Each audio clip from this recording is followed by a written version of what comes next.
Hello दोस्तों, स्वागत है आप सभी का पबजी मोबाइल के आर के और एक नए गेम प्ले में।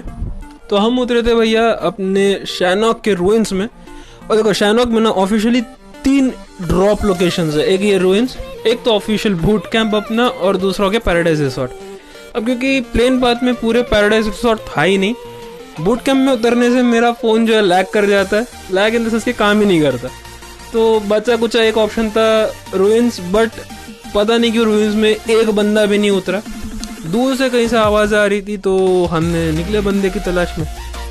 अब द थिंग इज़ ना कि यहाँ पर हम लोग एज सच कोई गेम प्ले रिकॉर्ड करने की सोच नहीं रहे थे। बट देखो, मेरा और स्पैरो के दोनों के सेम टाइप ऑफ कपड़े थे, तो बस हमको ये देखना था ना, लाइक ये रैंडम एक्सपेरिमेंटल वीडियो हो सकता था, ठीक है। हमको बस ये देखना था कि क्या कुछ एडवांटेज मिलता है, लाइक लिटरली किसी भी तरीके से सेम कपड़े होने का। और लिटरली भाई मानो मेरी बात, बहुत ज़्यादा एडवांटेज मिलता है और वो दिख भी जाएगा आपको, ठीक है।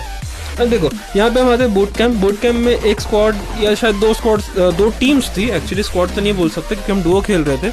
तो 2 टीम्स थी, एंड 2 टीम्स में एक टीम पूरा लाइक पीछे से बैक ऑफ कर गई थी और दूसरी हम पर पीछे से अटैक करने की कोशिश कर रही थी, जिसके एक बंदे को मैंने मार दिया। और क्योंकि उसके एक बंदे को मैंने पूरा फिनिश किया, उसका दूसरा बंदा भाई बिल दुम दबा के भाग गया। अब कहाँ तक भागेगा, ठीक है। अब सीन यहाँ पे ये हुआ था ना कि मेरे को एक बंदे ने स्पॉट कर लिया था और मेरे को लिटरली 50 HP कर दिया था उसने। बट क्योंकि हमारे पास सेम कपड़े थे, वो बेचारा कंफ्यूज हो गया और उस कंफ्यूजन में स्पैरो ने उसको ले लिया, ठीक है। अब यहाँ पे सीन ऐसा होता है कि जो बंदा जो भाग गया था ना पीछे से, आपको याद होगा तो वो बंदा हो चुका था यहाँ पे फिनिश। और जो उसको गेट कीप कर रहा था, वो बंदे को मैंने देख लिया, तो मैंने उसको धर लिया। अब जैसे कि आप जानते हो भैया, हरा एरिया है, हरे कपड़े हैं, तो भैया ढूंढना तो इम्पॉसिबल है। ओपन में लेट जाओ तो घंटा फर्क नहीं पड़ता, और हमको बंदे स्पॉट हो गए तो स्प्रे तो खुलना ही था। अब मैंने एक बंदे को लेटे हुए घास में स्पॉट कर लिया था, तो मैंने उसको धर लिया और स्पैरो ने उसके टीममेट को। तो वहाँ की तरफ पूरा क्लियर हो चुका था, बट वहाँ से हमको शॉट्स आ रहे थे कार 98 के, और वो बंदा भी हमको एक पेड़ के पीछे दिखता हुआ मिल गया।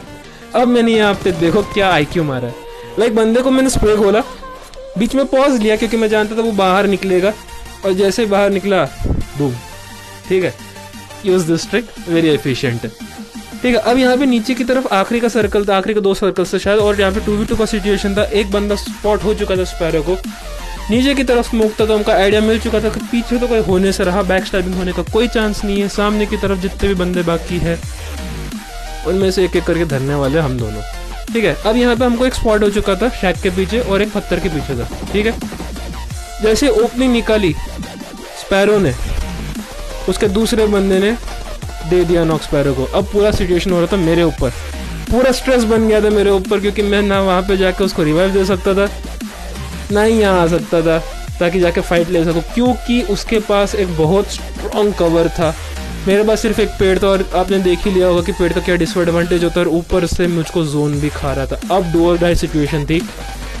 सामने बंदा नॉक, दूसरे बंदे को डैमेज दिया, हालांकि लकीली पेड़ मिल गया मेरे को, और उसका एक पिक्सल मेरे को दिख गया, एंड कतई जहर चिकन डिनर 7 किल्स, कतई बूम पाम।